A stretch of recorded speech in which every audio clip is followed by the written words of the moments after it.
Welcome back. In the last video, we explored how to set up normal recommendation. In this video, we will dive deep into the score recommendation type and see how to set it up step by step.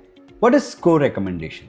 Score recommendation is widely used for more complex quizzes, especially where you want to show results based on points or formulas.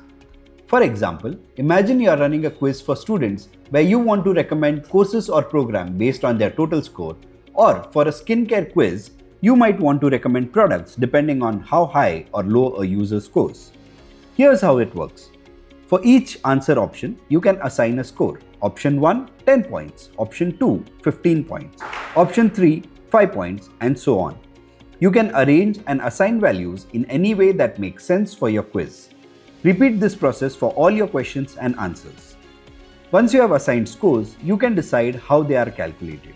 In the score method section, you will find two options. Basic method. This simply adds up all the answer scores to give you a total. Custom formula.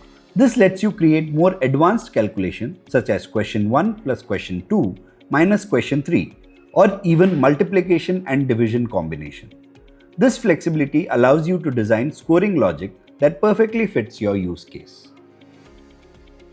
Once your formula is ready, you can set score ranges. For example, a score of 1 to 10 recommend dry skin.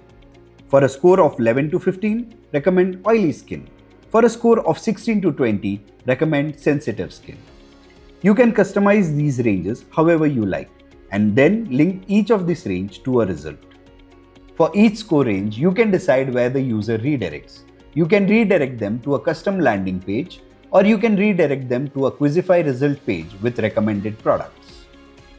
For example, users scoring in the dry range might see a dedicated landing page with 3 recommended moisturizers. Meanwhile, users in the oily skin range could be shown a different set of products. And that's it. You have set up your score recommendation type. In the next video, we will explore the type recommendation. Thank you for watching. See you in the next one.